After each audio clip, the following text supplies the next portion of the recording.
Assalamualaikum warahmatullahi wabarakatuh. Innal hamdalillah nahmaduhu wa nasta'inuhu wa nastaghfiruh wa na'udzu billahi min shururi anfusina wa min sayyiati a'malina. May yahdihillahu fala mudilla lahu wa may yudlil fala hadiyalah. Asyhadu an la ilaha illallah wahdahu la syarika lah wa asyhadu anna Muhammadan abduhu wa rasuluh. Qala Allah Ta'ala fi kitabihil karim, ya ayyuhalladzina amanu taqullaha haqqa tuqatih wa la tamutunna illa wa antum muslimun. Amma ba'du, fa inna astaqal hadits kitabullah wa khairal hadyi hadyu Muhammadin sallallahu alaihi wasallam wa syarrul umuri muhdatsatuha wa kullu muhdatsatin bid'ah wa kullu bid'atin dhalalah wa kullu dhalalatin finnar. Allahumma salli ala Muhammad wa ala alihi wa ashabihi wa man tabi'ahum bi ihsanin ila yaumiddin.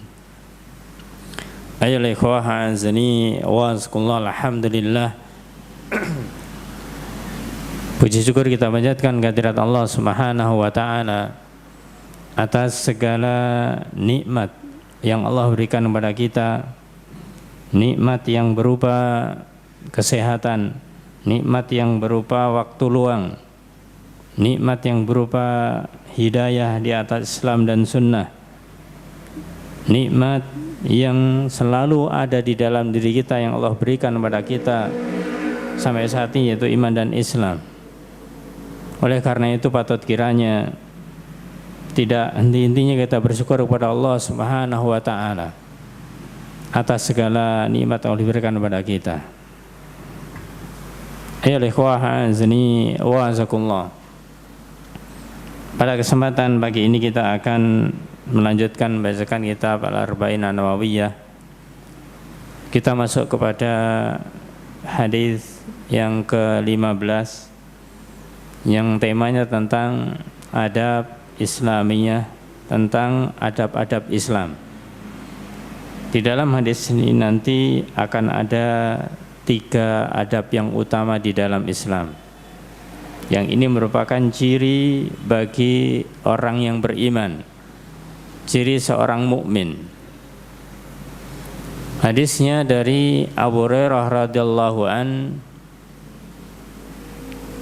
anna Rasulullah sallallahu alaihi wasallam qala, dari Abu Hurairah semoga Allah meridainya, bahwasanya Rasulullah sallallahu alaihi wasallam bersabda, man kana yu'minu billahi wal yaumil akhiri falyakul khairan aw liyasmut, wa man kana yu'minu billahi wa bil yaumil akhiri falyukrim jarahu, wa man kana yu'minu billahi wal yaumil akhiri falyukrim dhaifahu. Rawahul Bukhari wa Muslim. Hadis yang sahih diriwayatkan oleh Imam Bukhari dan Imam Muslim. Hadis ini ya ikhwah azani wa azakumullah adalah hadis yang masyhur, hadis yang terkenal, yang bahkan diulang-ulang oleh para asatidah, oleh para khutbah, oleh para khatib yang terkait dengan adab Islam ini. Di mana di dalam hadis ini ada 3 poin penting. Yang pertama, di dalam petikan hadis Rasulullah bersabda, man kana yu'minu billahi wal yaumil akhir, barang siapa beriman kepada Allah dan dari akhir, fal yakul khairan aw liyasmut, hendaklah dia itu mengatakan yang khairan, yang baik, atau diam. Kemudian yang kedua, man kana yu'minu billah wal yaumil akhir fal yukrim jarah, barang siapa beriman kepada Allah dan dari akhir, hendaklah dia memuliakan tetangganya, menghormati tetangganya. Adapun yang ketiga, man kana yu'minu billah wal yaumil akhir falyukrim dhaifahu. Barang siapa beriman kepada Allah dari akhir, hendaklah dia memuliakan, menghormati tamunya. 3 pembahasan ini ya ikhwah azani wa asqallah adalah merupakan pembahasan yang amat penting untuk kita ketahui, untuk kita fahami, dan tentunya untuk kita amalkan. Oleh karena itu kita kajian atau ta'lim yang semacam ini diantara tujuannya bisa jadi kita sebelumnya tidak mengetahui. Ketika kita mendengarkan hadis, mendengarkan ayat Allah, akhirnya tahu. Atau bisa jadi yang di atasnya, kita pernah mengetahui, pernah mendengar. Maka bagi kita adalah ilmu untuk memantapkan keilmuan kita, untuk supaya kita lebih betul-betul memahami tentang yang sudah pernah kita ketahui. Kalau kita sudah mendengar ini bukan sekali, 2 kali, bahkan sering, maka itu semuanya tujuan adalah untuk bagaimanakah menguatkan semangat kita untuk beramal. Ataupun kita mungkin sudah mengamalkan ini semuanya, apakah kemudian sudah cukup? Tidak. Bagaimanakah kita bisa menjaga amalan-amalan ini untuk kita istiqomahkan. Namun kalau kita mau jujur ya ikhwah azani wa azakullah, di antara 3 poin penting ini, apakah yaitu falyakul khairan aw liyasmut, berkata baik atau diam, kemudian memuliakan tetangga dan memuliakan tamu, itu adalah amalan yang tidak pernah ada hentinya. Amalan yang tidak ada hentinya. Yang artinya kita berkata-kata itu adalah amalan kita sejak kita itu dimudahkan Allah Ta'ala untuk bisa berkata-kata, berbicara, berbincang-bincang, berdiskusi, bahkan berdebat. Sampai kapan? Sampai kita dipanggil Allah Subhanahu wa Ta'ala. Terus berarti lisan ini terus mengucapkan kata-kata. Kemudian yang kedua, memuliakan tetangga. Seorang yang akalnya sehat tidak mungkin punya pikiran dia itu kemudian lebih baik hidup sendiri tanpa tetangga, karena manusia ini tidak bisa hidup tanpa orang lain. Maka dari itu kita mesti bertetangga. Dimanapun kita berada, maka kita butuh orang lain.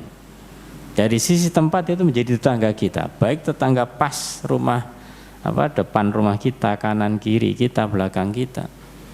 Yang jelas kita mau tidak mau ada tetangga, dan ini akan terus ya berlangsung. Walaupun mungkin tetangga kita bukan orang lain, kerabat kita misalkan, ya tetap tetangga ketika tidak ada di satu rumah dengan kita. Mungkin di kanan kakak kita, di kiri adik kita, dan yang lainnya, satu keluarga besar dalam satu lingkup begitu, ya tetangga tetap namanya tetangga meskipun kerabat.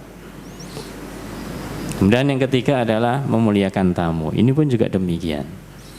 Maka amalan adalah amalan yang memang mau tidak mau kita itu harus memiliki ilmunya supaya kita bisa mengamalkan dengan baik. Ayo ikhwah azani wa azkullah. Pada kesempatan kita kali ini insyaallah ini kita akan sampaikan satu persatu, ya semoga nanti waktunya bisa mencukupi. Kalau memang tidak cukup, kita sampaikan sesuai dengan waktu yang ada. Terutama yang pertama ini insyaallah nanti kita akan lebih perbanyak. Kita akan lebih yaitu perdalam terkait dengan dalil dan juga hadis, karena ini adalah hal yang harian, sifatnya adalah harian, yaitu kita berbicara, kita berkata itu tidak hanya sewaktu-waktu, tapi bisa jadi terus-menerus dan setiap hari. Maka bagaimanakah kita murojaah, kita mengulangi keilmuan kita yang terkait dengan masalah al-lisan, masalah lisan ini. Ayo ikhwah azani wa azkullah. Nah, sebelum kita menyampaikan banyak hal terkait dengan ini, maka tentunya ketika kita bicara tentang masalah al-lisan, tentang masalah bicara, maka kita diingatkan di dalam salah satu ayat Allah Subhanahu wa taala yang dimana Allah berfirman di antaranya di dalam surat Qaf ayat 18. Di dalam ayat itu Allah berfirman, ma yalfidu min qaulin illa ladaihi raqibun atid.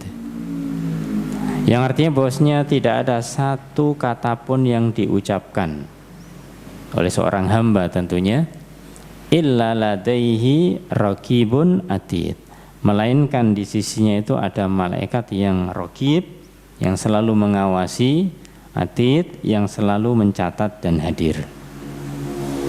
Maka ini menunjukkan bagaimanakah setiap ucapan kita itu selalu dipantau oleh malaikat. Seringnya orang-orang atau manusia atau bahkan diri kita yang dipantau ini sering lupa kalau ada yang mantau.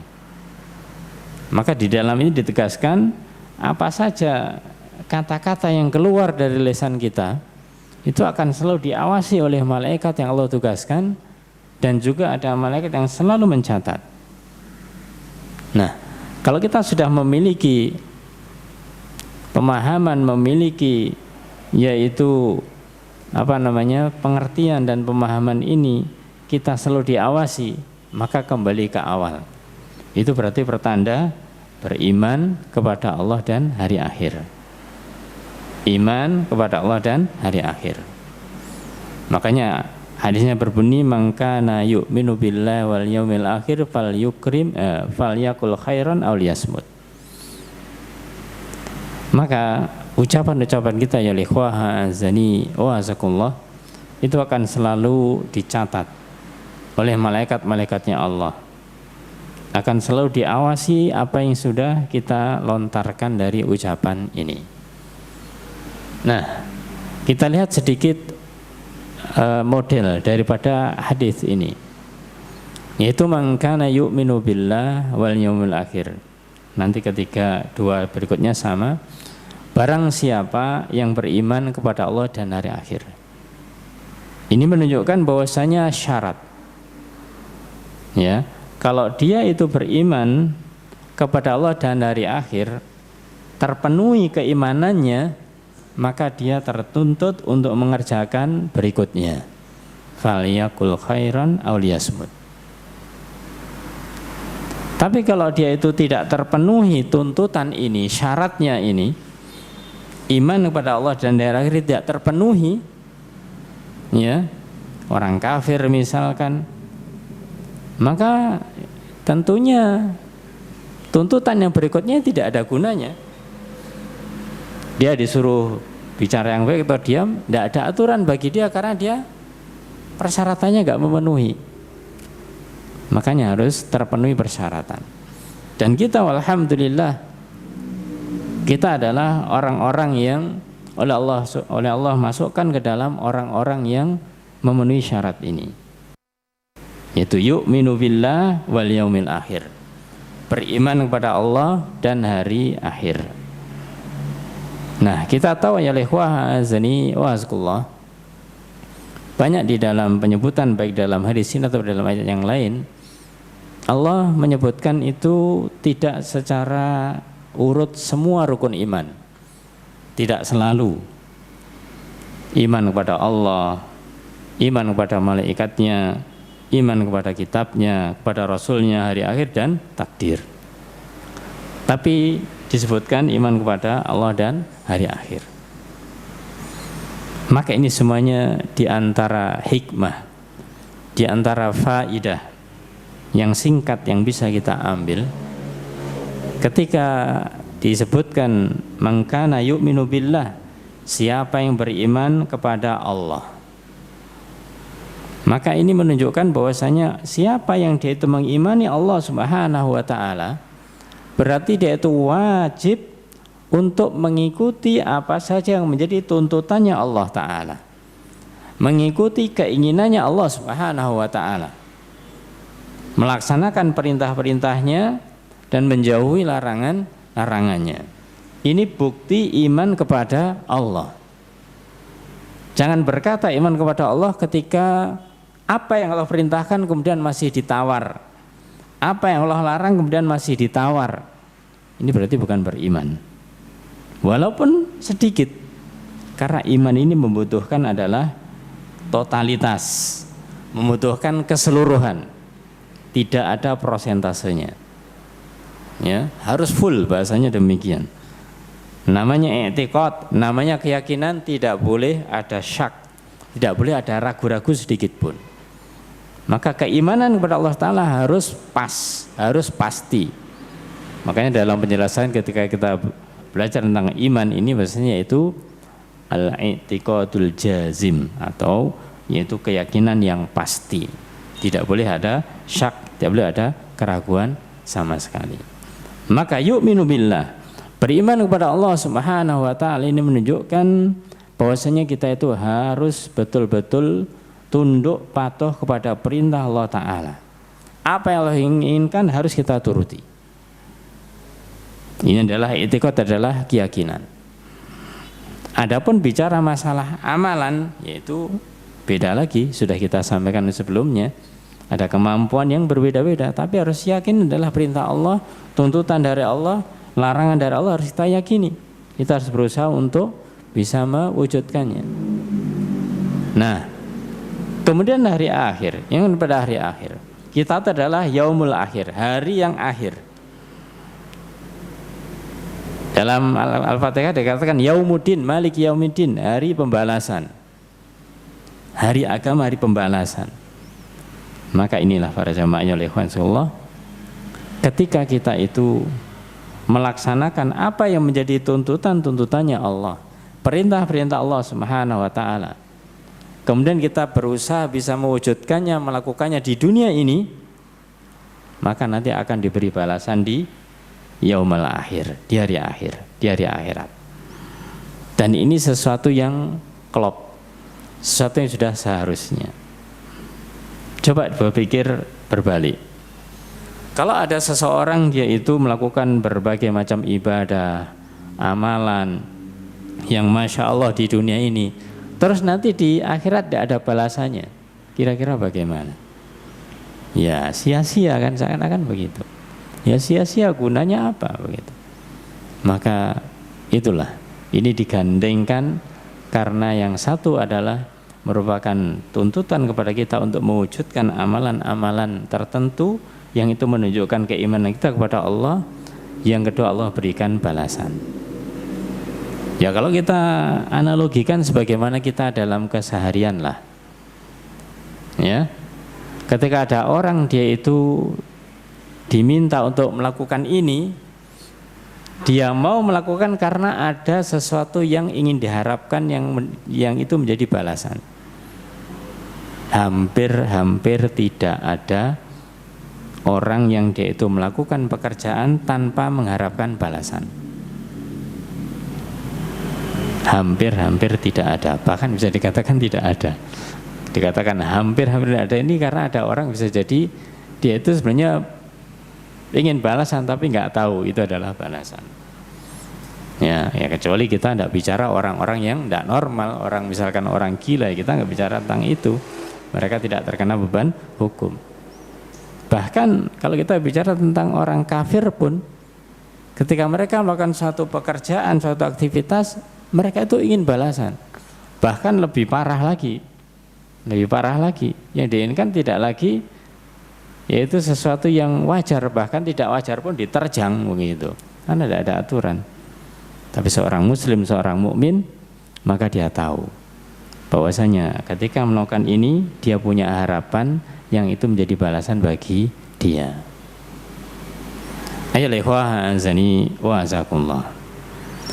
Kalau ada ungkapan-ungkapan orang ini bekerja ikhlas, dia bekerja tanpa pamrih, ya, ini misalnya pekerjaan bukan tidak mengharapkan imbalan. Ya, pertanyaannya adalah imbalan apa yang tidak diharapkan? Terus yang diharapkan imbalan apa, kan begitu? Mesti itu ada.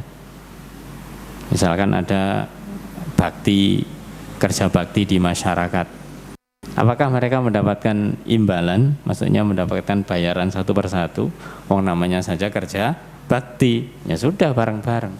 Terus apa yang mereka dapatkan? Apa yang mereka inginkan? Yang pasti adalah ketika mereka kerja bakti dan mereka menyadari itu, kemudian mereka melakukannya, mereka semua menginginkan lingkungannya bersih. Bukankah demikian? Nah, itu yang dia inginkan, supaya lingkungannya bersih, nyaman, asri, enak dipandang. Ya, itu balasan yang akan dia dapatkan ketika ada orang luar misalkan datang melihat, oh Masya Allah lingkungannya bersih, kemudian mendapatkan pujian, apalagi dalam pemerintah mendapatkan penghargaan, yaitu balasannya. Pekerjaan dia tidak dibayar dengan materi, tidak. Nah, ini untuk memberikan gambaran ya ikhwah, pentingnya kita itu ketika kita beramal, khususnya adalah amalan-amalan yang itu hubungannya dengan ibadah, yakin dan seyakin-yakinnya pasti Allah memberi balasan. Jangan sampai ada ragu sama sekali. Nah, ini terkait dengan man kana yu'minu billah wal yaumil akhir. Nah, kembali kepada masalah petikan hadis yang pertama, fal yakul khairan aw liyasmut. Maka adalah dia mengatakan yang baik atau diam. Mengatakan yang baik ataupun diam. Nah, ayo ikhwah azani waskullah. Orang mengatakan lidah ini tidak bertulang. Artinya apa? Lincah. Ya. Mengucapkan ini, mengucapkan itu dengan mudahnya keluar dari lisan ini. Maka yang pertama kita tentunya bersyukur kepada Allah Subhanahu wa taala karena kita diberi anugerah lisan. Dengan lisan inilah kita dimudahkan Allah taala untuk bisa berbicara, berbincang-bincang, menyampaikan sesuatu, bahkan kita gunakan sarana untuk beribadah kepada Allah, berzikir, membaca Al-Qur'an, ya, menyampaikan nasihat dan yang lain-lainnya. Ini adalah bisa lewat yang namanya lisan ini. Sehingga ketika kita mengeluarkan sesuatu dari lisan kita, entah yang kita keluarkan itu baik, apalagi yang buruk, itu semuanya ada resikonya. Ya, ada resikonya. Kita bacakan yaitu dua hadis dari Rasulullah SAW. Yang pertama adalah Rasulullah SAW sabda di dalam hadis sahih riwayat Bukhari dari Abu Hurairah radhiyallahu an, beliau bersabda, innal abda la yatakallamu bil kalimah ma yatabayyanu ma fiha yahwi biha finnar ab'ada ma bainal masyriq wal maghrib. Innal abda, sesungguhnya seorang hamba, la yatakallamu bil kalimah, sungguh dia telah atau dia mengucapkan kata-kata. Bil kalimah sebenarnya hanya satu kata saja. Dia mengucapkan kata atau beberapa kata atau kalimat. Yang ketika hamba ini mengucapkan kata-kata tersebut, ma yatabayyanu ma fiha, maka yang dia ucapkan itu dia tidak perhatikan. Bahasa kita yaitu pokoknya nyeplos, ya. Pokoknya syukur ngomong begitu, nggak dipikir dulu, ya. Ya mungkin karena asik ngobrol dan yang lainnya. Ya pokoknya karena kebiasaan ngobrolnya sudah, dia ngomong itu nggak dipikir sebelumnya, pokoknya langsung keluar. Ternyata kalimat atau kata yang keluar dari lisan itu bisa mengakibatkan apa? Yahwi biha finnar. Itu ternyata bisa menyebabkan dia terjatuh ke dalam neraka. Bahasa kita itu ucapannya itu tidak diperhatikan, apa bahasanya? Ya, pokoknya nggak perhatian. Ya, syukur ngomong saja. Ternyata lantaran ucapannya itu dia bisa terancam masuk ke dalam neraka. Yang bahkan disebutkan bagaimana sifat neraka, ab'ada ma bainal masyriq wal maghrib, yaitu yang jauhnya antara timur dan barat, sangat jauh sekali, sangat dalam sekali.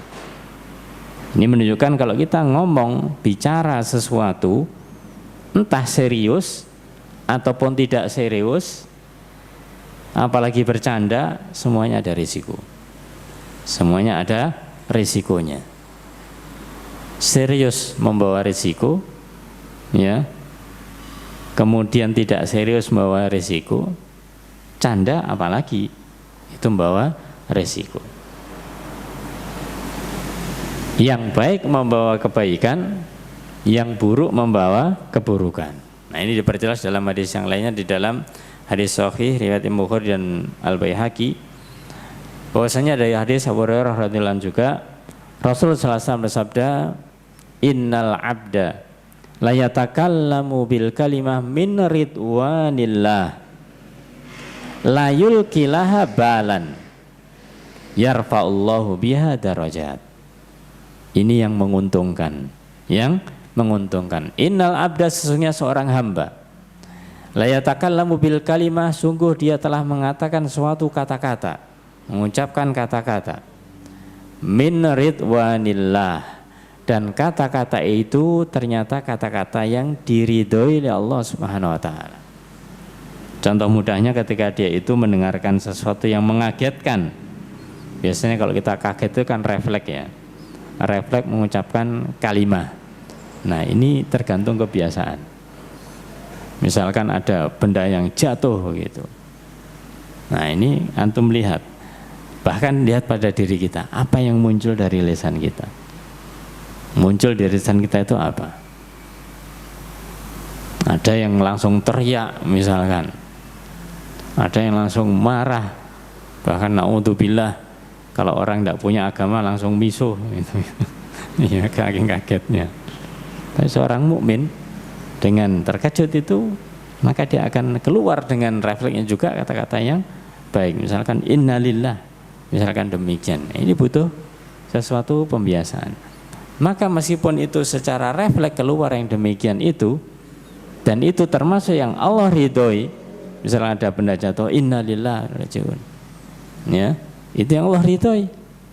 La yulkilaha balan, yang dia itu dengan kata-kata itu sebenarnya tidak memperhatikan, langsung saja, ya, tidak ketika ada benda jatuh tanya temannya, kalau itu berarti kita ngomong apa ya, malah nggak biasa begitu. Maka ini langsung, atau mengucapkan kata-kata yang lain, yang kata-kata yang lainnya, tapi ternyata yang diucapkan adalah mengandung ridha Allah SWT. Dia tidak perhatian. Bisa jadi mungkin dia ketika ada orang begitu, ya bahasanya sekedarnya saja. Ada orang misalkan begini-begini, dia mengatakan, ada orang misalkan berbicara atau mungkin agak bertengkar begitu, ya dia sambil lewat, istighfar ya akhi, misalkan demikian, ya ittaqillah ya akhi, ya sambil lalu saja gitu, sambil lalu saja, dan dia tidak mikir akibatnya apa, ya dia tidak naruh perhatian, pokoknya sekedar ngomong saja. Ternyata kalimatnya adalah kalimat kebaikan. Maka apa balasannya? Yarfa'ullahu biha darajat, maka dia akan diangkat derajatnya, diangkat derajatnya. Namun sebaliknya, wa innal abda, dan sesungguhnya seorang hamba, la yatakallamu bil kalimah, dia mengucapkan satu perkataan min sakhatillah, yang perkataan itu adalah mengandung kalimat yang dimurkai Allah Ta'ala, mengandung kalimat yang dimurkai Allah Ta'ala. La yulki biha balan, dan dia itu tidak perhatian dengan perkataan itu, ya, perkataan itu dia tidak perhatian. Kalau tadi dia melewati seseorang mengatakan ittaqillah, atau kalau mungkin bahasa gampangnya, kalau bahasa kita sabar mas, ya sabar mas, ya, karena mungkin dia sedang ini, sabar mas, gitu aja. Itu kata-kata yang diridhoi Allah Ta'ala. Sebaliknya ada yang tidak diridhoi Allah Ta'ala. Kita sampai lewat, ada orang katakanlah sedang bertengkar tapi belum fisik begitu loh, adu mulut, ya, dengan mulut. Kita lewat kemudian mengatakan sikat saja gitu. Ya. Jadi sikat saja, kesuwen bahasa Jawanya begitu. Nah, kita kadang tidak mikir, ternyata adalah kata-kata yang Allah murkai. Karena menyulut perselisihan bahkan pertengkaran. Apa akibatnya? Yahwi biha fi jahannam. Itu akan bisa menjerumuskan dia ke dalam neraka jahannam. Naudzubillah min dzalik. Ayolah ikhwah azani wa asallah. Inilah bagaimanakah kata-kata yang muncul dari lisan kita itu semuanya ada risikonya. Maka kalau dikaitkan dengan yang awal, man kana yu'minu billah wal yaumil akhir, maka orang yang beriman kepada Allah dia menjaga perkataannya supaya dia mendapat balasan kebaikan. Tapi orang yang tidak menjaga juga dapat balasan juga, tapi balasan yaitu ancaman dari nerakanya Allah Ta'ala. Na'udzubillah. Memang tidak dipungkiri bahwasanya ketika kita mengucapkan suatu perkataan itu kadang-kadang karena kurang perhatian itu banyak salahnya, sering salahnya. Bahkan ucapan-ucapan baru kita sadari setelah kita mengucapkan. Kita mengucapkan gini baru sadar, oh ya kenapa kok tadi saya mengatakan itu. Maka inilah pentingnya kita itu untuk murajaah, ya. Dan memang yang terbanyak kesalahan dari anak Adam, dari hamba ini memang sumber kesalahannya dari lisannya itu yang terbanyak dibandingkan dengan kesalahan yang lain. Ya, karena tadi itu begitu mudahnya lisan ini mengucapkan sesuatu. Tapi kalau yang lain misalkan tangan mau menampar, mau meninju, mau memukul dan yang lainnya, nah itu bisa jadi ketika ada masalah yang katakanlah rumit dan yang lainnya dia tidak bisa menahan emosi gitu saja. Tapi kalau lisan ini ada masalah, tidak ada masalah, kadang-kadang keluar saja kata-kata yang diucapkan. Makanya di dalam hadis yang lainnya, dalam hadis Hasan riwayat dari Ibnu Abi Dunya, maka Rasul bersabda, inna aktsara khotoya bani adama fi lisanihi. Sesungguhnya kesalahan-kesalahan yang terbanyak di anak Adam ini, manusia, itu fi lisanihi, itu di dalam lisannya. Jadi kesalahan terbanyak anak Adam atau manusia ini di dalam lisannya. Maka hati-hati ya ikhwah, azani wa azakumullah. Nah, mungkin sedikit kita juga kembangkan di sini. Yang namanya lisannya ya ikhwah, azani wa azakumullah. Kalau secara dohir itu memang lisan ini kita mengucapkan kata-kata, sesuatu yang kita ucapkan. Tapi sekarang ini jangan kita meremehkan atau jangan kita lalai bahwasanya kadang kata-kata itu bisa berupa tulisan. Ya, kata-kata itu bisa terwakili dengan yang namanya tulisan. Nah, ini yang kita lebih harus hati-hati. Apalagi kita tidak bisa lepas dengan yang namanya gadget itu. Komentar, ya, ketika ada ini dan itu, membuat status dan yang lainnya. Ingat, ya, apa yang kita tuliskan, apakah itu menjawab pertanyaan teman, mengomentari orang, membuat status dan yang lain-lainnya, semuanya dipertanggungjawabkan. Semuanya dipertanggungjawabkan. Kalau kita memang melakukan hal itu, lakukan yang baik. Lakukan yang baik. Jangan kita lakukan yang tidak baik. Maka kita sebutkan sini beberapa mungkin keterangan yang terkait dengan masalah lisan ini. Di dalam hadis yang kita jadikan rujukan tadi itu, man kana yu'minu billah wal yaumil akhir falyaqul khairan yasmut. Maka dijelaskan di dalam kitab Tazkiyatun Nafs. Hadis ini dijelaskan tentang amara minhu sallallahu alaihi wasallam biqaulil khair wasumtu amma adah. Di dalam hadis ini bahwasanya Rasulullah SAW memerintahkan agar mengucapkan kata-kata yang baik. Mengucapkan kata-kata yang baik, fal yakul khairan. Dan ini didahulukan.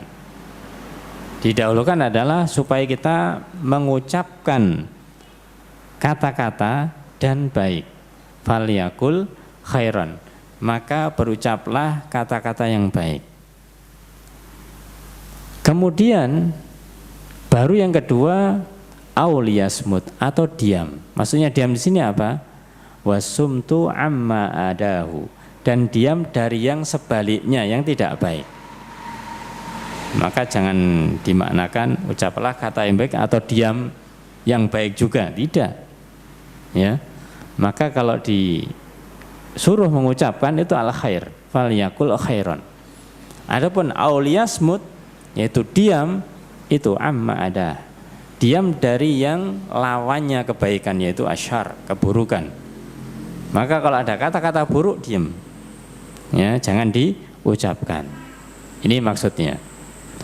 Fal kalamu imma ayyakuna khairan fayakunul abdu ma'murun bih.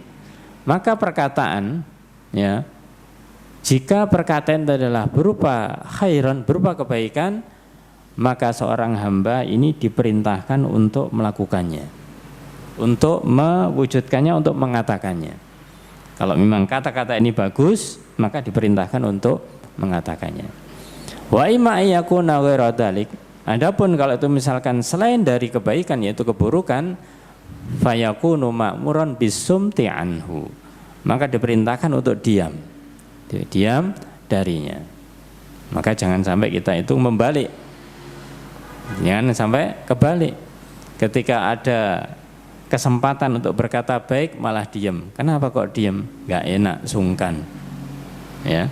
Tapi ketika ada perkataan yang buruk malah kita lakukan. Karena kok dilakukan ya biar tahu rasa dia, biar kapok dan yang lainnya. Ini adalah kebalikannya demikian, maka jangan. Justru kalau misalkan kita ada kesempatan lakukan kebaikan, kata yang baik, lakukan, ucapkan. Tapi kalau ada kata-kata buruk meskipun itu adalah memberikan tahdir, peringatan pada orang, tahan dulu. Tujuannya baik, jangan sampai diikuti dengan cara yang tidak baik. Nah, ini harus dipilih mengenai kata-katanya ini. Kemudian disebutkan di dalam hadis yang lainnya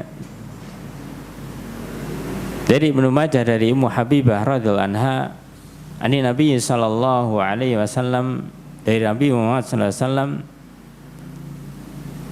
beliau mengatakan kullu kalami ibni Adam alaihi la lahu. Seluruh ucapan anak Adam itu adalah alaihi, itu atasnya. Atasnya di sini maksudnya adalah seluruh ucapan anak Adam ini itu akan bisa menjadi beban, akan dimintai pertanggungjawaban padanya. Lahu bukan menjadi bekal, bukan menjadi pendukung dia. Awalnya dikatakan demikian. Bahasanya ucapan-ucapan ini akan menjadi yaitu beban, jadi pemberat yang harus dipertanggungjawabkan di akhirat, bukan menjadi bekalnya dia untuk kebaikannya. Illa, kecuali. Ya, kecuali. Apa kecualinya? Al-amru bil ma'ruf wan nahyi 'anil munkar. Yaitu ucapan-ucapan yang itu isinya amar ma'ruf nahi munkar. Wa dzikrullah azza wajalla, dan berzikir mengingat Allah Subhanahu wa taala. Meskipun ini bukan pembatasan hanya amar ma'ruf dan zikir, baca Quran itu juga termasuk di dalamnya. Intinya yaitu kata-kata yang baik. Maka itu akan baru menjadi sangu kita, menjadi bekal kita, menjadi simpanan kebaikan kita.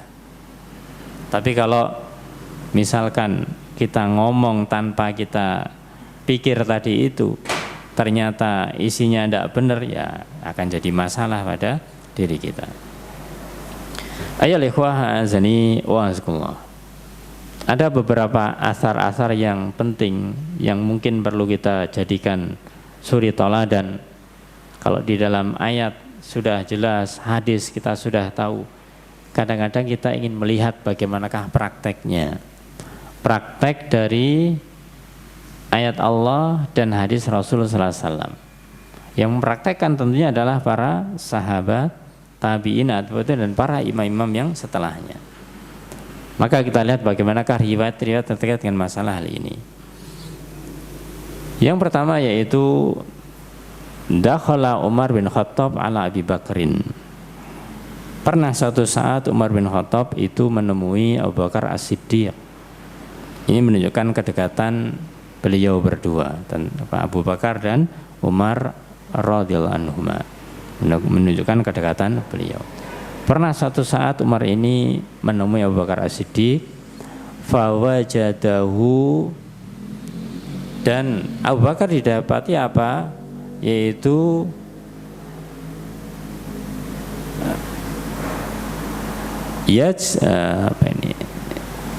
yajidu lisanah biyadih, yaitu menarik lisannya dengan tangannya. Menarik lisannya dengan tangannya. Jadi ketika Umar ketemu Abu Bakar, itu Abu Bakar sedang narii. Apa narii? Ya, so menarik lidahnya ini. Menarik lidahnya dengan tangannya ini. Faqala Umar, maka Umar berkata, "Mah, ghafarallahu lak." Wahai Abu Bakar, kenapa ini? Semoga Allah mengampunimu. Jadi dikaranya mau apa begitu, ya? Faqala Abu Bakrin, maka Abu Bakar mengatakan atau berkata kepada Umar, hadzalladzi uridunil mawarid. Inilah yang membuat diriku atau yang menjadikan ini bisa masuk ke dalam neraka. Ya. Inilah yang bisa mengantarkan seorang ke dalam neraka. Yang artinya apa? Lesan inilah, melalui lesan inilah bisa seseorang itu terancam masuk nerakanya ini. Jadi karena ucapan atau karena lisan ini. Ini begitu beliau takutnya yang terkait dengan masalah lisan ini. Begitu disebutkan oleh sahabat yang lainnya, waqala Abdullah bin Mas'ud radhiyallahu an. Berkata Abdullah bin Mas'ud, semoga Allah meridainya, wallahi alladzi la ilaha illahu, demi Allah yang tidak ada ilah, tidak ada sembahan yang hak kecuali Dia, yang berhak disembah kecuali Dia. Laisa syai'un ahwaju ila tuli sijnin min lisani. Dia mengatakan bahwasanya tidak ada sesuatu pun yang lebih butuh untuk dipenjara dalam waktu yang lama min lisani, daripada lisanku. Daripada lisanku. Ini menunjukkan bagaimanakah kita itu harus menahan lisan untuk berbicara yang tidak bermanfaat. Sampai-sampai beliau mengatakan dengan bersumpah, ya, dengan bersumpah, wallahi la alladzi la ilaha illahu. Bersumpah, kemudian beliau mengatakan tidak ada sesuatu yang lebih butuh untuk dipenjara, untuk ditahan lebih lama waktunya daripada lisan. Menunjukkan lisan ini, kalau kita tahu namanya dipenjara berarti bagaimana? Nggak bebas keluar masuk kan? Kapan keluarnya? Ketika dibutuhkan. Ya. Maka lisan ini juga demikian. Bagaimanakah kita itu menahan untuk tidak mudah-mudahnya keluar kata-kata keluar dari lisan kita. Bahkan yaqul, dan beliau mengatakan, ketika mengatakan di sini beliau mengatakan, ya lisan, wahai lisan, mengatakan kepada lisannya sendiri, bukan orang lain. Qul khairan, katakan yang baik. Dia merintahkan kepada dirinya sendiri, qul khairan, katakan yang baik. Jangan berkata yang tidak baik.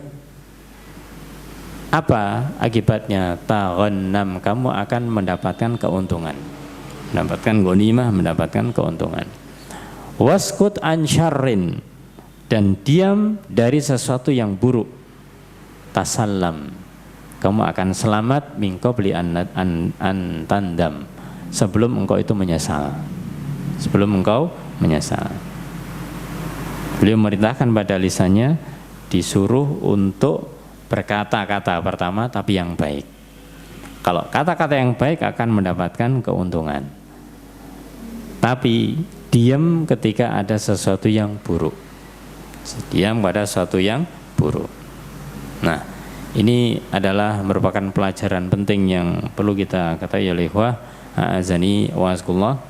Bagaimanakah kita itu betul-betul harus menjaga lisan kita. Kemudian di dalam pembahasan masalah lisan ini oleh ikhwah azani wa azakumullah, ada yaitu mungkin banyak ya yang sumber dari lisan ini, amalan-amalan ataupun perbuatan-perbuatan yang dimana ini sumbernya itu dari lisan ini. Akan kita sebutkan di sini yaitu mungkin tiga amalan lisan yang itu kita alami, yang dimana dengan tiga amalan itu kita supaya nanti tidak kebablasan. Karena apa? Ya karena memang ini adalah sesuatu yang harus kita perhatikan baik-baik. Ayo ikhwah azani wa azakumullah. Sebelum kita sebutkan tiga amalan lisan di antara sekian banyak mungkin yang lainnya, maka ingatlah bahwasanya Rasulullah SAW juga bersabda di dalam hadis yang lainnya, di antaranya di dalam hadis Sahih Bukhari yang ini menyebutkan kaidah bagaimanakah kita seharusnya menjadi seorang muslim. Maka beliau bersabda, al-muslimu man salimal muslimuna min lisanihi wa yadihi. Orang Islam itu adalah orang yang selamat orang Islam yang lainnya dari lisan dan tangannya, atau bisa menyelamatkan orang muslim yang lain dari gangguan lisan dan tangannya. Jadi ini seorang muslim. Ini kaidah, kalau kita menjadi seorang muslim, maka di antara yang harus kita miliki itu jangan sampai kita mengganggu orang. Mengganggu orang dengan apa? Baik dengan lisan maupun dengan tangan. Itu baru seorang muslim. Tapi kalau orang muslim pekerjaannya hanya ganggu saja, ini pertanyakan keislamannya, berarti dia tidak paham tentang keislamannya. Kemudian di dalam hadis yang lainnya dari Sahal bin Sa'ad radhiyallahu an, Rasulullah SAW sabda di dalam hadis riwayat Imam Bukhari, beliau bersabda, man li ma baina liyaihi wa ma baina rijlaihi atman lahu al jannah.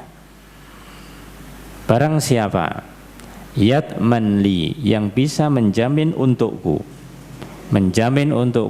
artinya aman, ma baina lihyaihi, sesuatu yang diantara dua lihyah itu jenggot, maksudnya itu dua rambut antara jenggot dan kumis, yaitu lisan. Ya, siapa yang menjamin keamanan bisa menyelamatkan, yaitu lisan antara lihyahnya. Wa ma baina rijlaihi, dan di antara dua kakinya, yaitu kemaluan. Siapa yang bisa menjaga kemaluannya?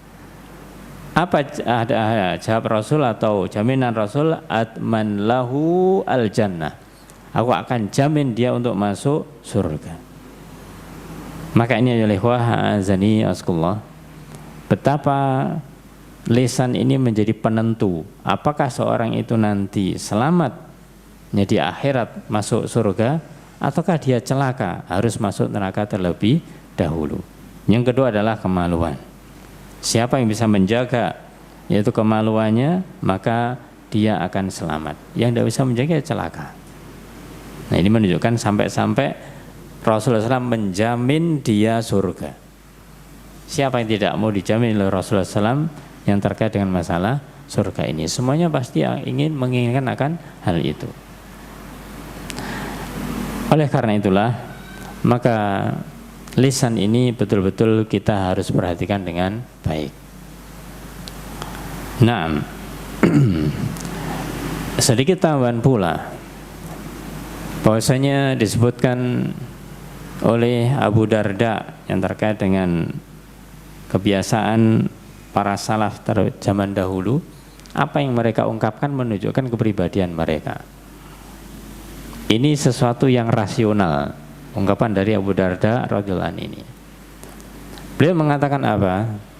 Berikanlah keadilan kepada telingamu daripada kepada lisanmu, kepada mulutmu. Berikanlah keadilan kepada telinga daripada lisan. Apa maksudnya? Karena sesungguhnya engkau diberi Allah Ta'ala itu dengan 2 telinga dan 1 mulut, 1 lisan. Yang artinya apa di sini? Maka beliau katakan supaya engkau lebih banyak mendengar daripada berbicara. Rasional. Kita punya 2 telinga, 1 lisan. Buktinya kita itu banyak mendengar atau banyak bicara. Nah, kalau kita banyak mendengar, pas. Ya. Kalau kita banyak mendengar, kemudian lisan kita ini tidak sebanyak apa yang kita dengarkan, maka itu sudah sesuai karena telinga kita 2. Adapun lisan ini hanya 1. Nasihat yang rasional, yang mudah dipahami, supaya kita itu tidak mudah-mudah untuk mengucapkan kata-kata yang salah. Kemudian ya ikhwah azani wa azkullah, perkataan yang lain yang indah pula dari Al-Hasan Al-Basri rahimallahu ta'ala. Beliau mengatakan dahulu salafus salih, orang-orang salaf, mereka mengatakan sesungguhnya lidah orang mukmin itu berada di belakang hatinya. Sesungguhnya lidah atau lisannya orang mukmin itu berada di belakang hatinya. Nah, bagaimanakah kita menggambarkan bahwasanya lidah ini ada di belakang hati? Ya, jangan dibayangkan seperti dohirnya. Maksudnya apa? Jika ia ingin mengucapkan sesuatu, jika dia itu akan mengucapkan sesuatu, ia merenungkan dengan hatinya. Jadi kalau mau ngomong itu dipikir dulu. Kita bilang dipikir itu dengan apa?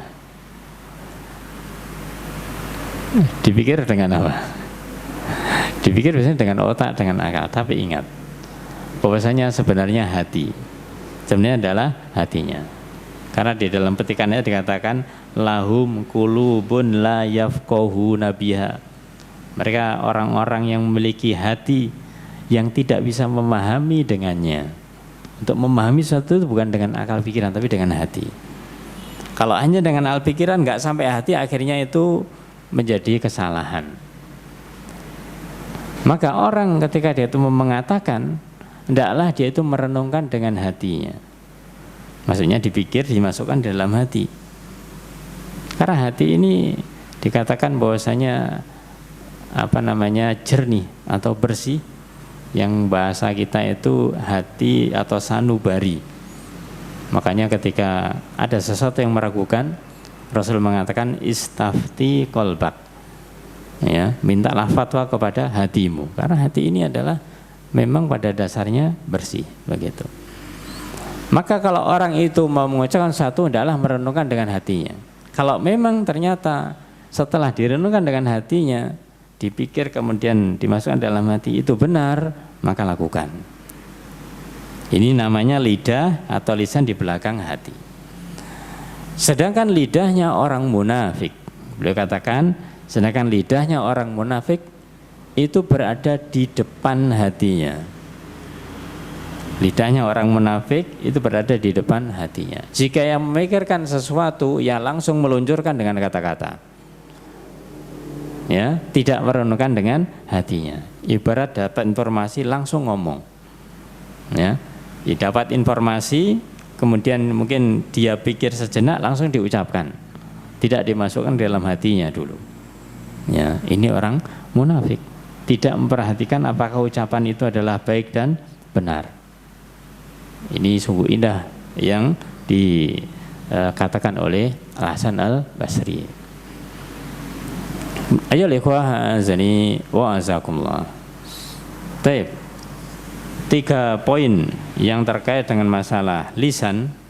Yang ini tentunya kita juga tidak akan memanjang lebarkan, tapi mungkin kita sampaikan secara singkat supaya kita betul-betul bisa mewujudkan hadis falyaqul khairan aw liyasmut, berkatalah yang baik atau diam. Yaitu pertama adalah hendaklah kita itu menjaga lisan kita dari yang namanya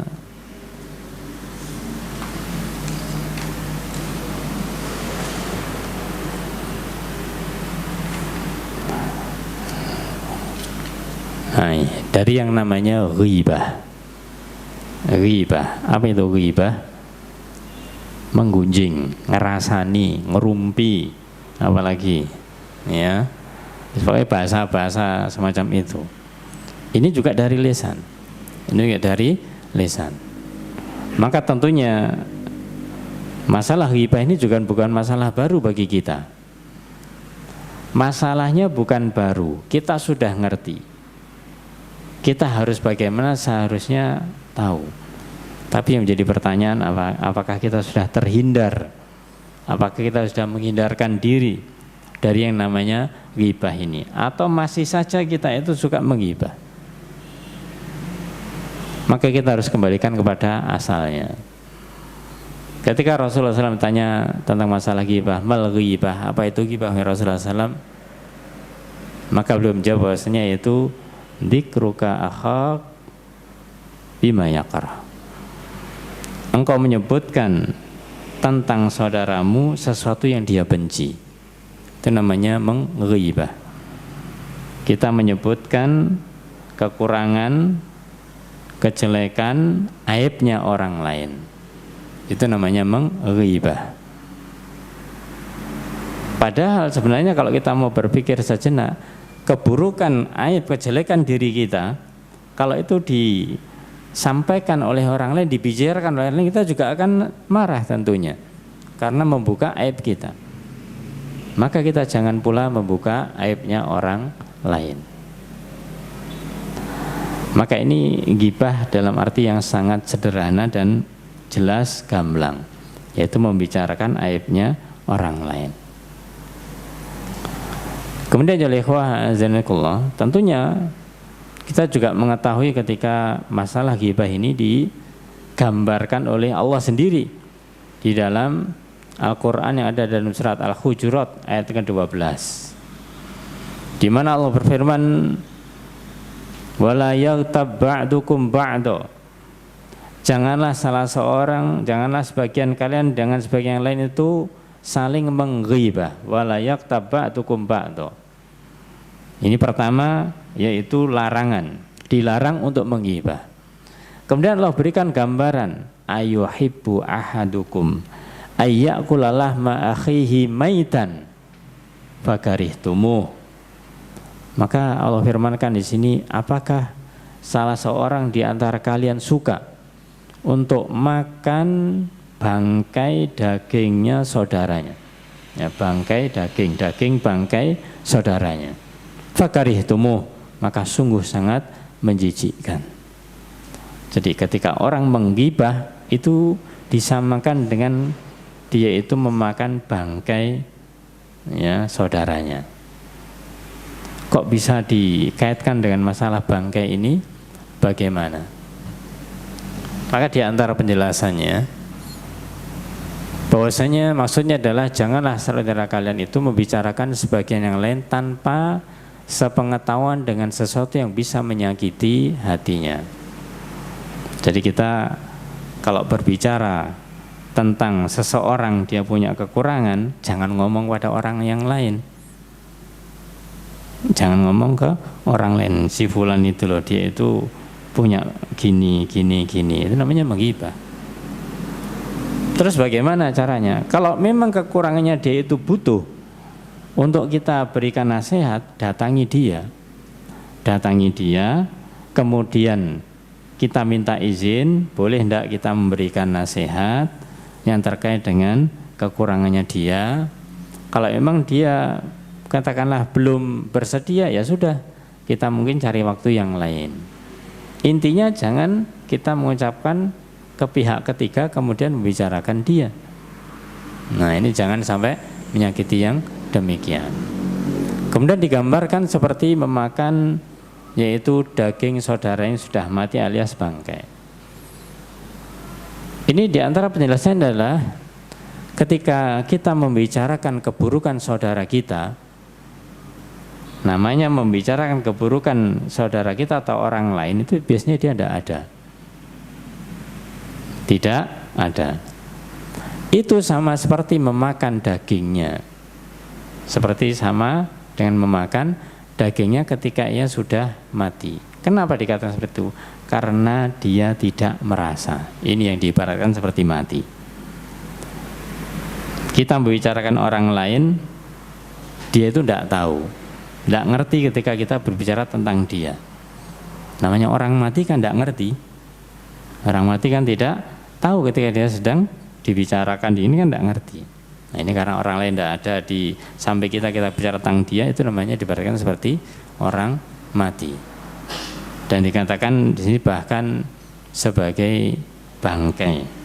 Naudzubillah. Itu bakarih tumuh, itu sungguh sangat menjijikkan. Sangat menjijikkan. Jangan sampai kita melakukan akan hal yang seperti ini. Ini juga sumbernya adalah lisan. Sumbernya adalah lisan. Ayyuhal ikhwah azani wa azakullah. Dan perlu kita sampaikan pula bahwasanya hal yang semacam ini sulit, ya, sulit untuk bisa kita hindari, kecuali Allah Taala memberikan nur, memberikan cahaya pada kita untuk bisa menghindarinya. Jangankan diri kita, bahkan orang-orang yang punya ilmu, dan bahkan terjadi yaitu di keluarganya Rasul Sallallahu Alaihi Wasallam. Ya, maka Aisyah pernah berkata, Aisyah radhiyallahu anha mengatakan, pernah suatu meriwayatkan, beliau berkata, aku pernah berkata kepada Nabi, aku pernah mengatakan kepada Rasul Sallallahu Alaihi Wasallam, engkau dengan Sofiyah itu seperti begini dan begini. Ya, maksudnya ini membicarakan kekurangannya. Perawi mengatakan bahwasanya Sofiyah radhiyallahu anha itu orangnya pendek. Jadi mau mengatakan oh dia itu orangnya pendek, tapi dengan kata-kata yaitu tidak secara langsung. Maka ketika Rasulullah SAW mendengarkan hal ini, mendengarkan bahwasanya ada orang yang dia itu mengatakan kekurangan orang lain, dalam ini adalah Sofiyah radhiyallahu anha, maka beliau mengatakan apa? Engkau telah mengucapkan kata-kata yang kalau engkau mau mencampurnya dengan air laut, kata-kata tadi itu, kata-kata sindiran, kata-kata ejekan, ya ghibah itu tadi, itu kalau dicampur dengan air laut, niscaya engkau bisa mencampurinya. Artinya bisa merubah. Ya, ibaratnya air laut warnanya begitu diberi itu warnanya bisa berubah. Ini menunjukkan bagaimanakah bahayanya. Kita tahu bahwasanya kalau ada air yang jernih kemudian dimasuki satu tinta setitik, misal apa, setetes misalkan, itu akan bisa merubah warnanya. Nah, begitulah bahayanya ghibah yang bisa merubah banyak hal. Bahkan dengan ghibah ini bisa menimbulkan berbagai macam perselisihan, pertentangan, bahkan bisa menimbulkan yaitu perkelahian, atau bahkan bisa jadi peperangan karena ghibah ini, saling mengejek satu dengan yang lainnya.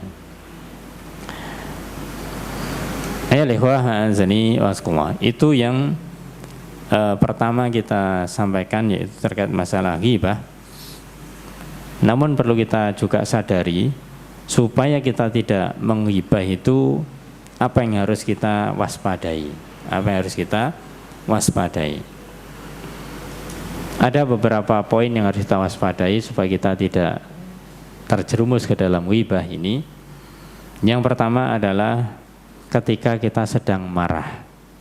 Ketika kita sedang marah, kalau kita tidak bisa menahan marah, itu nanti akan muncul yang namanya ghibah ini.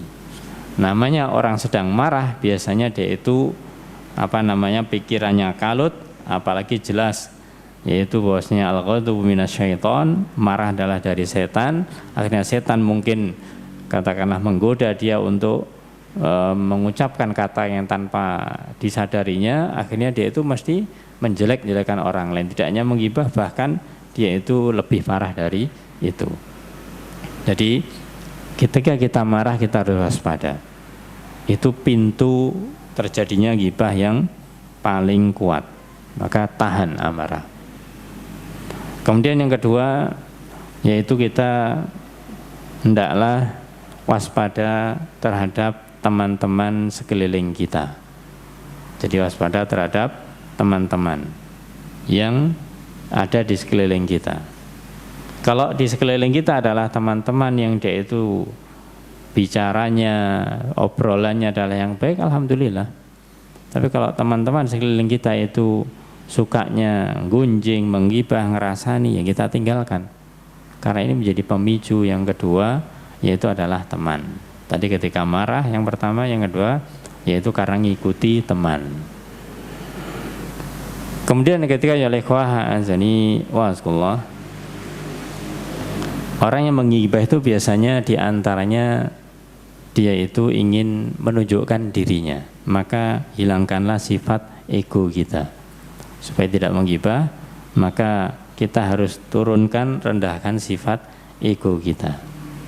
Namanya orang menggibah itu biasanya dia itu menjelekkan atau merendahkan orang lain, berarti saat itu pula dia seakan-akan mengangkat dirinya, memuji dirinya sendiri. Maka turunkan atau hilangkan ego itu. Dan yang terakhir yang terkait dengan ghibah, supaya kita tidak terjerumus dalamnya, hindari kalau mungkin susah ya kurangi pelan-pelan. Itu yang namanya bermain atau bercanda. Ya, bermain atau bercanda. Namanya bercanda ini kadang-kadang lupa. Kalau sudah asik bercanda itu sudah nggak ingat yang kita ucapkan. Ya, karena asiknya tawa ini dan itu, ngomong kejelekannya orang lain, tawa tambah keras, yang lain cerita kekurangan lain, tambah keras lagi tawanya. Ya, ini semuanya adalah pintu-pintu syaitan bagi hamba yang mereka itu akan mudah terjerumus ke dalam ghibah. Ayolah ikhwah azani wa azakullah. Maka kalau kita mungkin suatu saat terjerumus ke dalam ghibah ini, ya, maka harus ada dua hal yang kita lakukan. Bahasanya itu kafaratul ghibah. Penebus ghibah yang sudah kita ucapkan itu apa? Yang pertama, kita harus taubat kepada Allah Subhanahu wa taala. Kalau kita merasa telah menggibahi orang, maka yang harus kita lakukan adalah taubat. Karena ini kita melanggar haknya Allah Subhanahu wa taala. Allah melarang kita menggibah, kita melakukannya berarti melanggar haknya Allah. Maka cara kembalinya adalah dengan taubat kepada Allah Subhanahu wa taala. Adapun yang kedua, setelah kita bertaubat, maka kita harus minta maaf. Minta maaf kepada orang yang kita ghibahi. Karena kita melanggar hak dia, kita telah berbuat dolim padanya, maka kita minta maaf kepadanya. Nah, adapun minta maafnya ini diupayakan kita tidak menyebutkan, diupayakan untuk tidak menyebutkan ghibah kita itu apa. Ya, nanti kalau kita mau minta maaf, ya akhi maaf, ya saya pernah menggibah antum saya katakan demikian, nah, marah lagi nanti. Ya, bilang aja, anak waktu itu memang khilaf, pernah menggibah antum, mohon maaf, ya.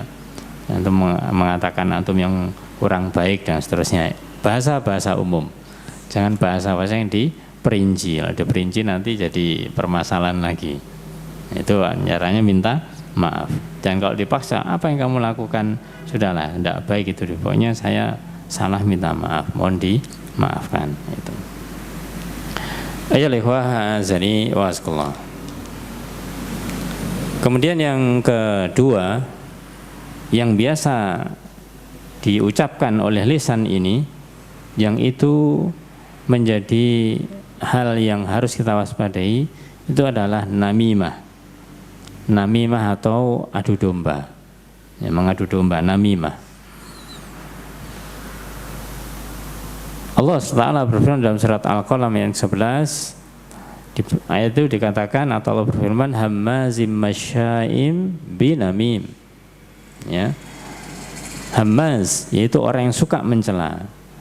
Orang yang suka mencela, masya'in mereka itu kesana kemari, pergi ke sana kemari. Mereka mengumbar binamim dengan mengadu domba. Ini menunjukkan sifat orang yang tidak baik, yang dia itu pekerjaannya adalah mengadu domba. Disebutkan dalam hadis Rasulullah SAW yang sangat tegas dari Hudzaifah radhiyallahu an, Rasul bersabda la yadkhulul jannah nammam. Tidak masuk surga yaitu nammam, orang-orang yang dia itu suka memfitnah alias mengadu domba. Mengadu domba ini.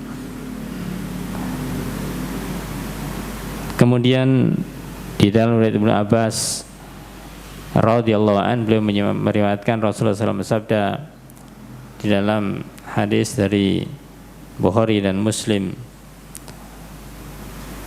beliau mengatakan ini dikala Rasulullah SAW itu melewati kuburan begitu, melewati 2 kuburan, maka kemudian beliau bersabda innahuma la yu'adzaban.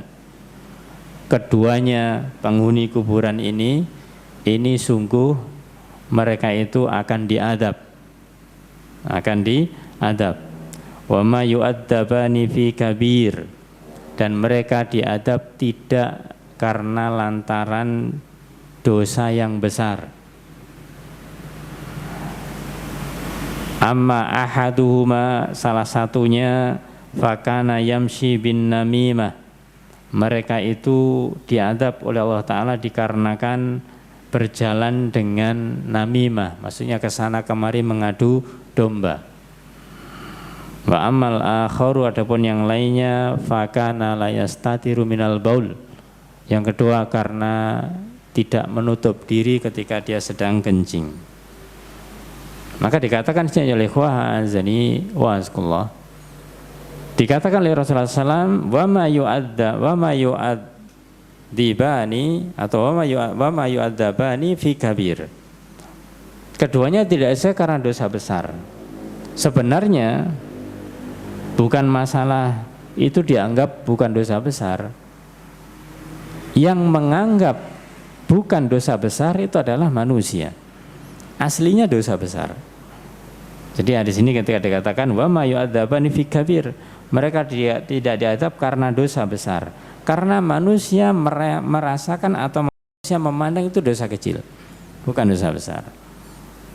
Ya, menggandu domba atau tadi tidak cebok, bahasanya tidak bersuci, itu dianggap sesuatu yang kecil, padahal itu adalah dosa besar, adalah merupakan dosa besar. Nah ini sehingga ketika dikatakan oleh demikian, ini menunjukkan bagaimanakah harus waspada, harus hati-hati dari yang namanya namimah, dari yang namanya mengadu domba. Satu lagi hadis Rasulullah SAW terkait dengan ini, yaitu beliau bersabda ala ukhbirukum bisyirarikumul masya'una bin namimah, maukah aku beritahukan kepada kalian itu tentang orang-orang yang paling buruk di antara kalian. Yang ada yang dimaksud siapa? Al-masya'una bin namimah, itu orang yang suka berjalan ke sana kemari itu dengan membawa fitnah atau dengan mengadu domba. Ini di antara yang disebutkan Rasulullah SAW, yaitu orang-orang yang paling buruk di antara kalian. Jadi suka mengadu domba ke sana dan kemari. Dan ya ikhwah, namimah itu sendiri sebenarnya apa? Maka secara mudah pengertian namimah itu adalah memindahkan ucapan orang, untuk tujuan yang merusak suasana atau bahkan memicu kebencian, bahkan pertengkaran. Jadi si fulan A pernah mengatakan demikian, maka kita ambil ucapannya, kita katakan kepada B, wahai B, si fulan A pernah mengatakan demikian. Loh benar, masa seperti itu? Padahal dia kemarin bilang ke Anda tidak seperti itu. Nah kita mengambil ucapan si fulan, yang akhirnya ketika kita sampaikan kepada orang lain itu menimbulkan masalah, yang menimbulkan bahkan kebencian.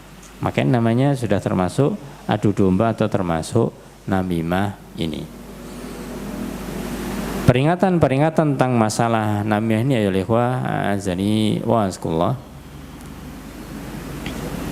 bahwasanya ketika seseorang itu memberikan informasi, memberikan kabar kepada kita, maka kita jangan kemudian mudah-mudah untuk menerimanya.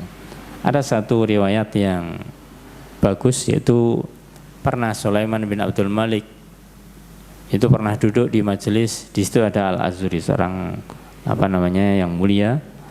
Tiba-tiba datang seorang laki-laki kepada Sulaiman rahimahullah, aku mendengar informasi bahwa engkau menjelek-jelekan aku dan bilang begini dan begitu. Jadi ada orang lagi datang, lalu Sulaiman berkata kepadanya, jadi laki-laki ini yang mengadu domba awalnya, tapi dipastikan oleh Sulaiman bin Abdul Malik, aku mendengar informasi bahwasanya engkau pernah menjelek-jelekan aku dan bilang begini dan begitu.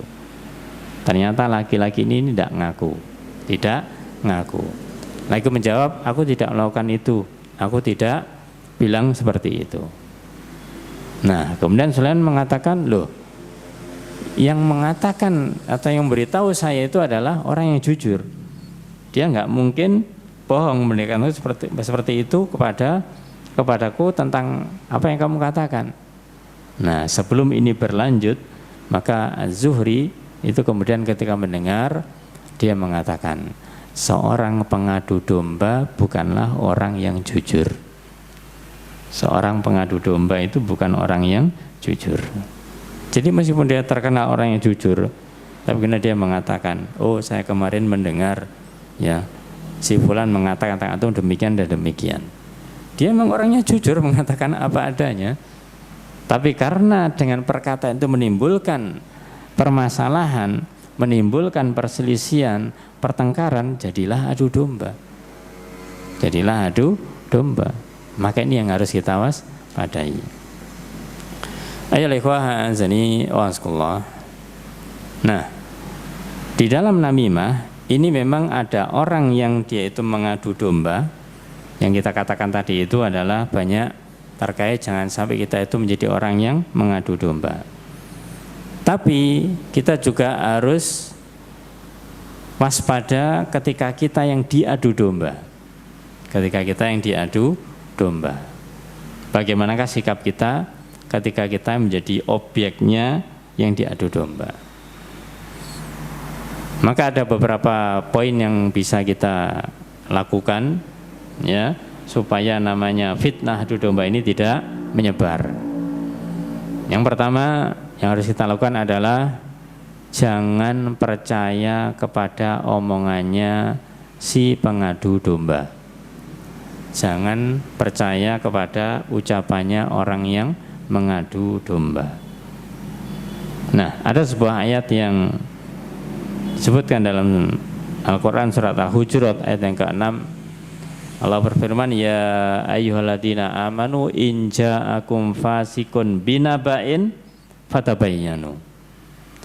Wahai orang beriman, jika datang kepada kalian berita dari orang yang fasik, maka tabayyunlah, maka bahasa kita klarifikasilah, maka perjelas, maka harus diperjelas, jangan diterima langsung disampaikan ke yang lain.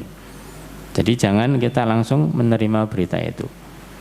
Kalau memang dia, apalagi dia terkenal dengan orang yang suka mengadu domba, sudah jangan percaya.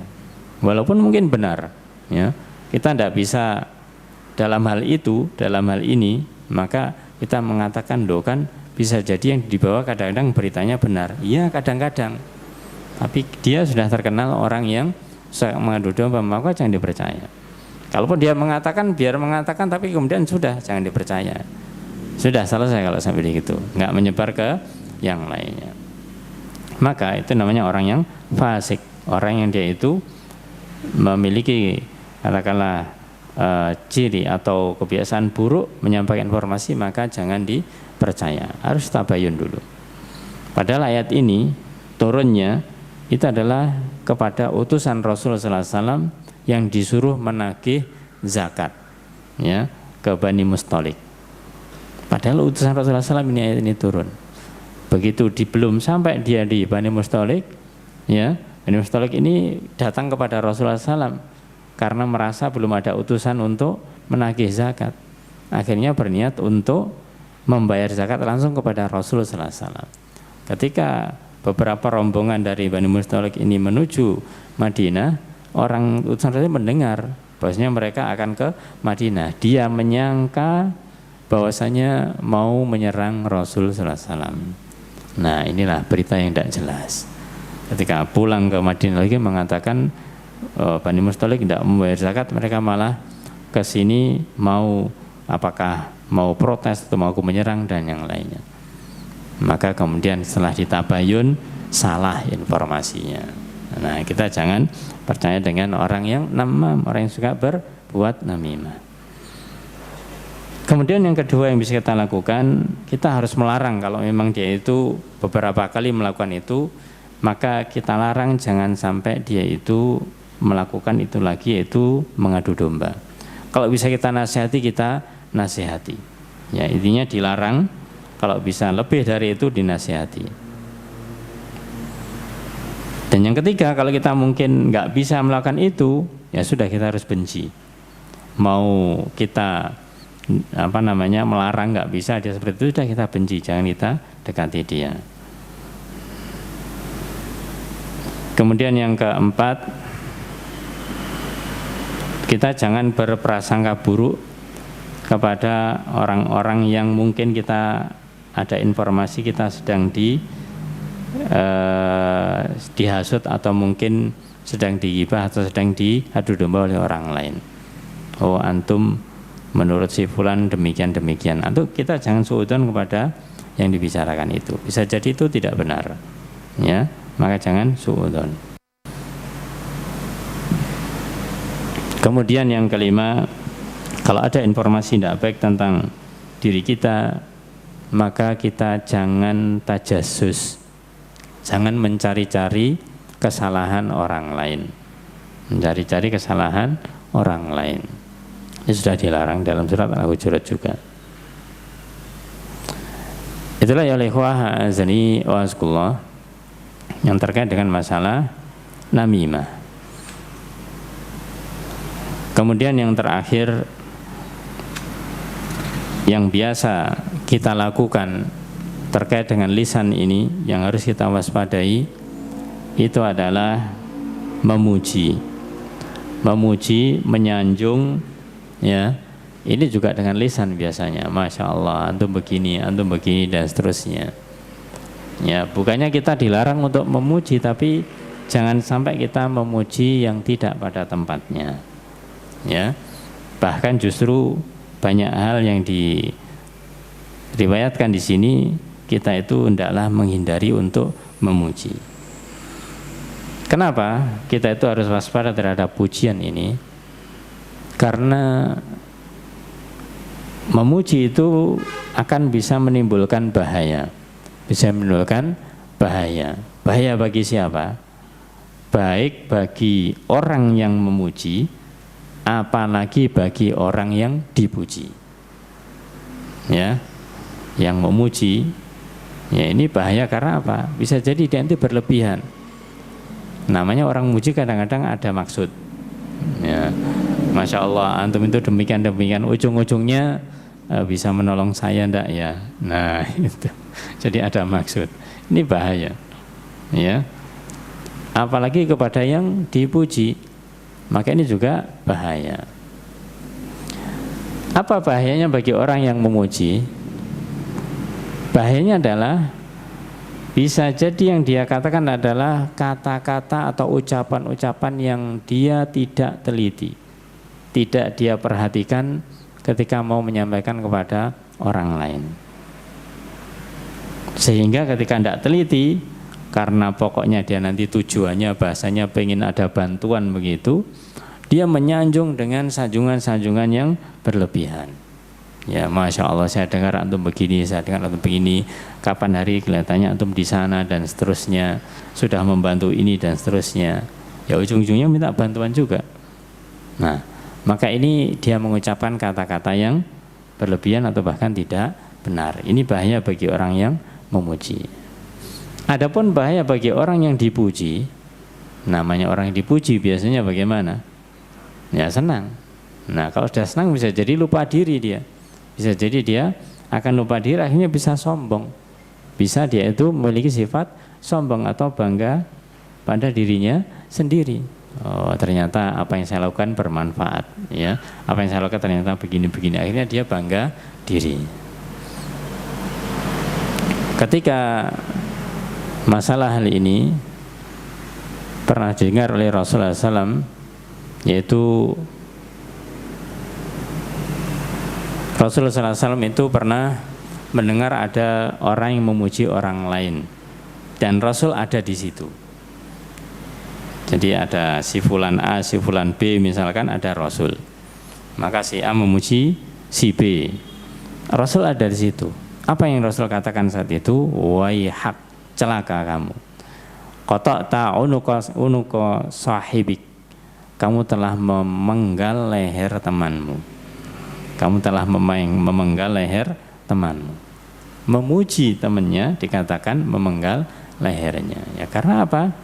Ya karena bisa jadi dengan dipuji itu dia tadi lupa diri, ya, merasa dirinya baik dan seterusnya. Itu namanya seperti membunuhnya.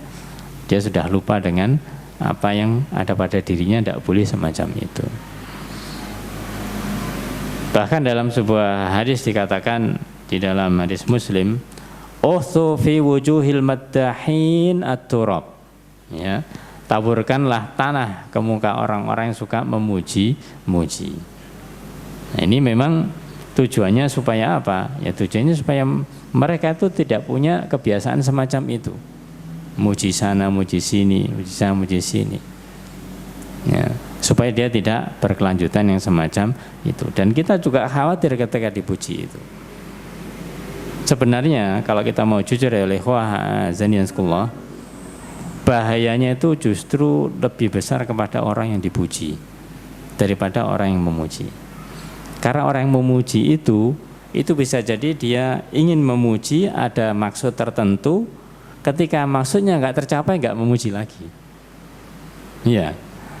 Atau misalkan punya perlu dengan yang lain. Ya, namanya pengen perlu biasanya ada mukodimahnya, kadang pujian-pujian. Ternyata maksudnya nggak dikabulkan, sudah. Nanti kita ketemu dia sudah nggak akan muji lagi, kita nggak berhasil, nggak sukses untuk minta bantuannya begitu, nggak muji lagi. Ya, tapi yang dipuji ini, misalkan katakanlah ketika kita minta bantuan orang lain, kemudian dia memberi kita, maka dia itu perasaan dirinya itu sebagai orang yang soleh, sebagai orang yang dermawan, orang yang baik itu akan terus, ya, akan terus. Ini justru mencelakakan. Makanya dikatakan sini bahwasanya uthu fi wujuhil maddahin at-turab. Ya, taburkanlah itu tanah ke muka orang-orang yang memuji itu. Ini secara dohir memang demikian, ya. Tapi ketika antum mempraktekkan ya lihat dulu siapa orangnya. Kalau dipraktekkan sembarangan nanti bisa jadi masalah yang kedua nanti, ya. Wallahu a'lam bishawab. Maka inilah pentingnya kita itu untuk hifdzul lisan, untuk menjaga lisan supaya kita itu tidak mudah-mudah untuk mengatakan sesuatu, tapi kalau kita berkata adalah sesuatu yang baik, dan kalau tidak baik maka kita tidak mengatakannya. Sebagai penutup kajian kita kali ini, bahwasanya ada yang harus kita perhatikan kalau berkata-kata tadi saya katakan. Yang kedua ada itu masalah asud, masalah diam, ya. Kapan kita itu diam dan bagaimanakah kita itu bisa melihat sesuatu ini kita diamkan atau kita katakan. Maka orang yang dia itu pengen mendapatkan keutamaan mengenai diam, maka dia harus memperhatikan efek ucapan dirinya. Apa kira-kira efek ucapan dirinya itu? Ucapan yang mau dikeluarkan itu nanti efeknya apa? Nah, ini ada 4 kemungkinan. Yang pertama yaitu ucapan ini bisa dia itu mendatangkan bahaya. Mendatangkan bahaya. Dia tahu bahasanya dia itu misalkan ketika mengejek orang misalkan, atau dia itu memfitnah orang, dia tahu itu jelas bahaya. Ya, maka ini jelas-jelas harus diam. Kalau efeknya seperti itu. Kemudian yang kedua, ucapan ini murni mendatangkan manfaat. Ya, ucapan ini mendatangkan manfaat. Maka kalau itu murni mendatangkan manfaat, tidak ada bahayanya, mandorotnya, ya sudah, katakan, jangan diam kalau di sini. Kalau diam di dalam masalah al-haq malah tidak boleh, malah tidak dibolehkan. Kemudian yang ketiga itu 50-50 bahasanya, banding sebagian-sebagian. Orang yang dia itu ucapannya itu bisa berpotensi bahaya, tapi juga ada potensi manfaat. Dengan mengucapkan kalimat atau bahasa dia itu bisa berpotensi yang baik, bisa berpotensi yang buruk. Ya, berpotensi yang baik dan berpotensi yang buruk. Maka kalau demikian, ini yang dimaksud di dalam auliyasmut. Ucapkan yang baik, kalau tidak baik diam. Karena ini masih 2 potensi, masih 2 kemungkinan, bisa baik bisa buruk, maka ambil yang hati-hati, jangan dikatakan.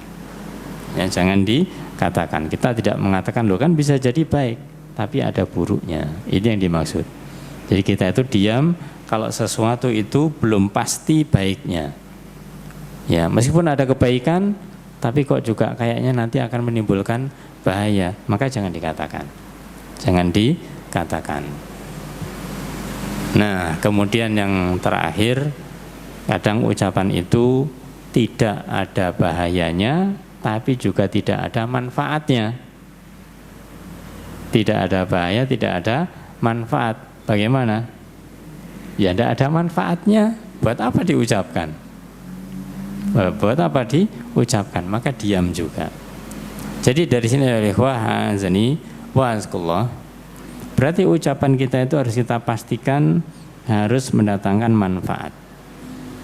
Kalau yang pertama tadi mendatangkan bahaya, jelas harus ditinggalkan.